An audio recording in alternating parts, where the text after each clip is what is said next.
What is going on, big schlong gamers? It is Benzer, and today we're going to be going over the DLC for Wonder Weapon and that map Forsaken. Just got released, and showing you a little bit of gameplay, telling you my thoughts about it, what's good, its uniqueness, all of that cool nonsense. You know how this goes. If you haven't already, leave a like, subscribe, all that cool nonsense. Speaking of that, Jose Pilgrim, May, Drew, Chris Rich 6773 subscribe to me, and if you do, I'll shout you out. Yes, you the big homie.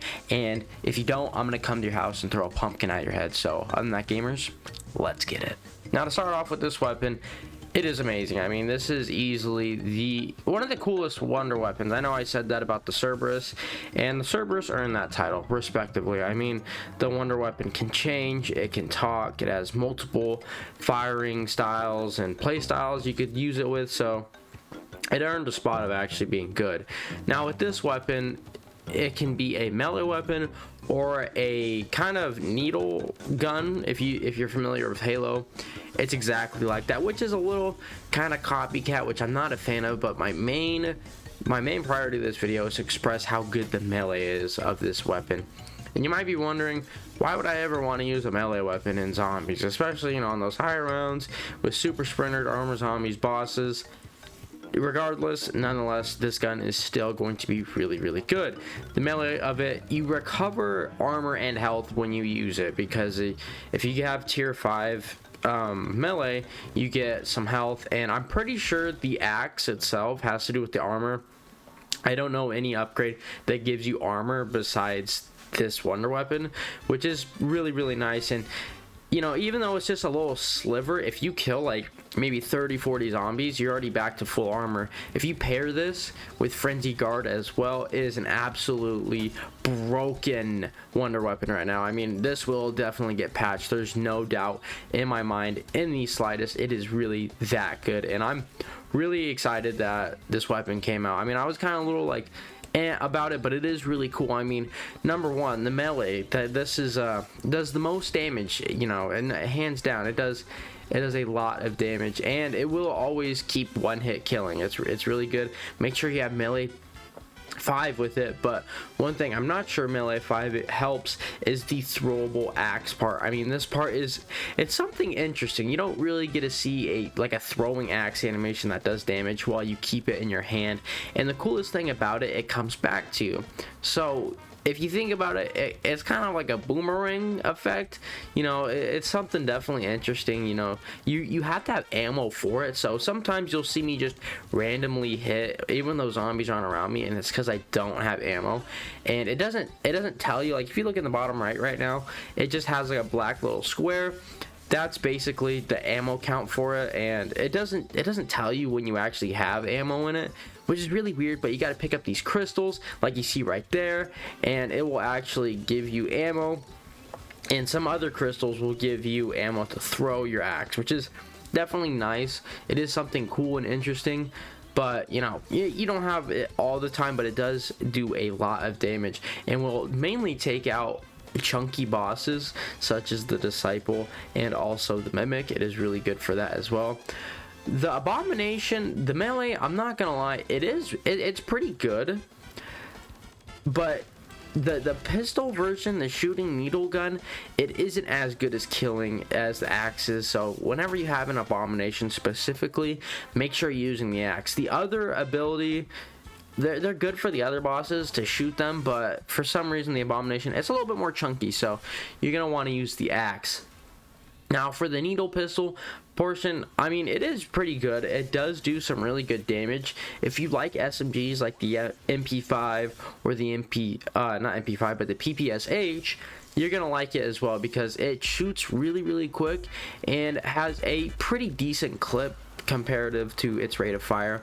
The damage for it, the headshot multiplier, is really good. You can, if you have it maxed out in terms of pack-a-punch, you can get about, like, I think it's 18 to 19,000 damage per headshot. So you know, if you have Deadshot Daiquiri, this is gonna make it really good, and you're gonna be able to one-tap a lot of enemies, considering the fact of health cap at around 55, with the health cap being, you know, I think like 55,000 to 60. It's somewhere in there. I feel like it's always bouncy depending on what weapon you use, but regardless, it is really, really good, even if you do like the axe version a little bit more. I like the axe version a little bit more because, I don't know, I just feel cool using it, you know. It's just fun as well. You don't really get to use a melee weapon. But, I mean, if you use this thing with Ring of Fire, as you can tell with the criticals, it is doing some really, really good damage. I mean, just the base shot in the chest does the amount of a critical shot without Ring of Fire, and then you double it with the Ring of Fire as well, which is really nice, and you can get a little bit more than double the damage at about 36,000. Just depends on how lucky your shot is. You know how Cold War is sometimes. Some criticals are better than others, which really doesn't make all too much sense, but hey, you know, I don't make the rules. Another thing about this weapon as well, you can obtain it from challenges like all the other wonder weapons in the game, but the thing about this weapon as well, I feel like it's a little bit easier to get from challenges. Just getting this gameplay alone, I got all my perks before I downed, and then also I hit the challenges, got legendary, and then bam, there it was. I was able to use it and play with it.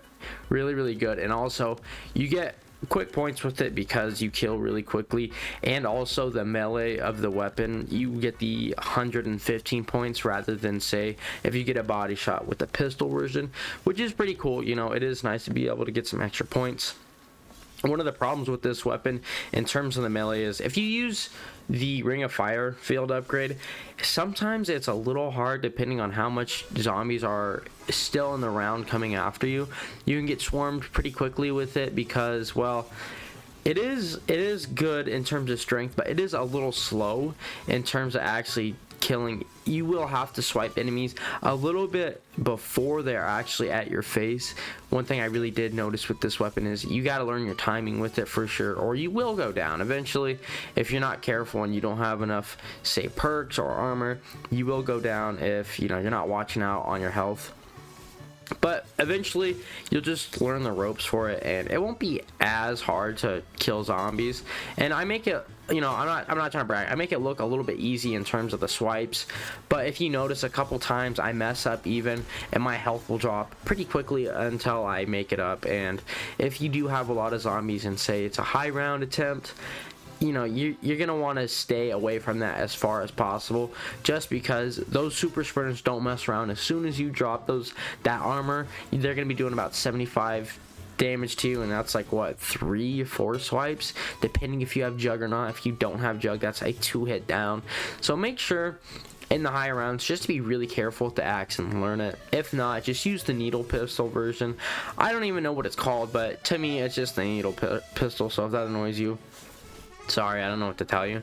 But I mean, it does do a lot, and I really do. I enjoy this wonder weapon. Is something definitely unique, which is the last part I want to get into in this video, is how cool the wonder weapon is, and you know, the uniqueness of it and what it brings to Cold War rather than some of the other wonder weapons. I mean, weapons like the ray gun and the ray K, they're kind of just reskins, and literally a reskin of the ray gun, so it's kind of boring to use. Eventually everyone has used the ray gun in the past. I mean, it's just the most iconic in zombies, yes, I'll give it that. But in terms of gameplay, this is definitely the most fun out of all the wonder weapons. I mean, you can switch up from having a melee and also a pistol at the same time, especially considering the fact the axe is a lot better than the needle. I'm just gonna say it. So, you know, if you couldn't tell from me, you know, basically beating a schmeat off, the axe is a lot better, and personally I like it a lot more. It is really fun to use, you know, like again. But yeah, I mean, this is definitely, I mean, if you haven't seen any gameplay for the weapon, this is definitely it for you. But hey, if you haven't already, leave a like, subscribe, all that cool nonsense. You know how this goes, and like I said in the beginning, check out the links in the description. You know how this goes, and if you made it this far, you deserve a cookie, and I love you. But other than that, gamers, I'll see you guys in the next one. Have a wonderful day. See ya!